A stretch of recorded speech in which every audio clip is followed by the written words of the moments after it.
Here's there's still more to come regarding, well, that shocking docu-series from Harry and Meghan. This time around, though, that's because they're planning, well, this. As ever, let me explain. Neil Sean here, nice to see you. I hope you're keeping well.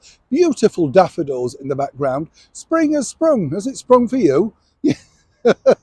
Has it? I don't know about you. It's not sprung for me. No. I mean, I'm still thinking, we're still in winter when you wake up and you still need to put your heater on. Are you right? And then you realise your hot water bottle's cold. Oh, don't look at me like we don't have hot water bottles. We love them. I don't know if they're a big thing wherever you are in your country. I just think there's nothing nicer than a cosy hot water bottle and a pot of tea while watching an old film or something like that. I know I sound ancient, don't I? Only way to keep warm in this cost of living crisis, though, isn't it? You have to find ingenious ways. Next thing, we'll be putting our feet in tin foil, won't we?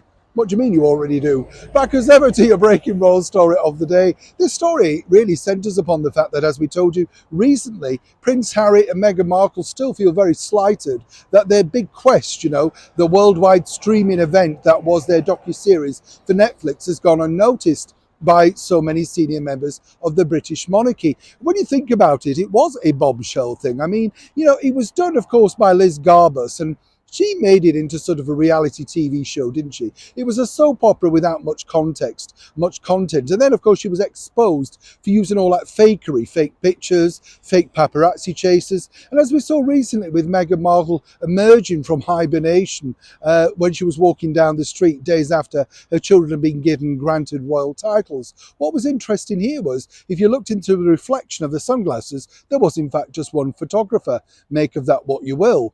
But now Harry and Meghan want to do this. And this is all really down to the backing of their bosses, who have made, shall we say, a substantial amount of money, not the full payback, I might point out, of Harry and Meghan's docu-series for Netflix. Let me explain. Ex-royals have been taking hours and hours and literally hours of footage. Even Prince Harry had been manoeuvred into taking his own footage while emerging, rushing off to Canada on his mobile phone. So that was something they had planned, as we now know, for a long time. But now Netflix have found, in many respects, a way around some of the legalities of what was included on that particular footage, as one can imagine.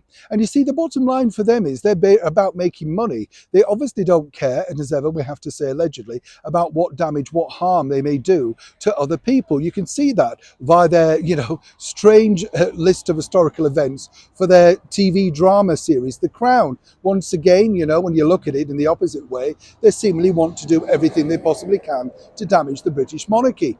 But now it's been suggested to Harry and Meghan that they revisit much of the old footage that was cut out, perhaps to call it the unseen tapes, the unseen footage, the sort of thing people do when they're desperate to try and sell something new. But what it does show once again is the fact that even if Harry and Meghan did graciously, in their minds, attend the forthcoming coronation of King Charles III, they're still hiking ahead with ways to make sure that their version of events, their narrative, their truth emerges. What's strange, though, is that they didn't realise, neither did Netflix when you think about it, was people were simply not interested when they made a non-gossipy style show. The thing with business leaders for Netflix totally bombed, as one can imagine. So the other side of the coin is simply this. Unless they keep plundering that royal chest of skeletons, what else truly do they have to sell? Netflix have worked it out. Have Harry and Meghan, though, and seemingly they're all set for round two. As ever, this is a developing story, and when I know more, you'll know more. Neil Sean in the very heart of the United Kingdom.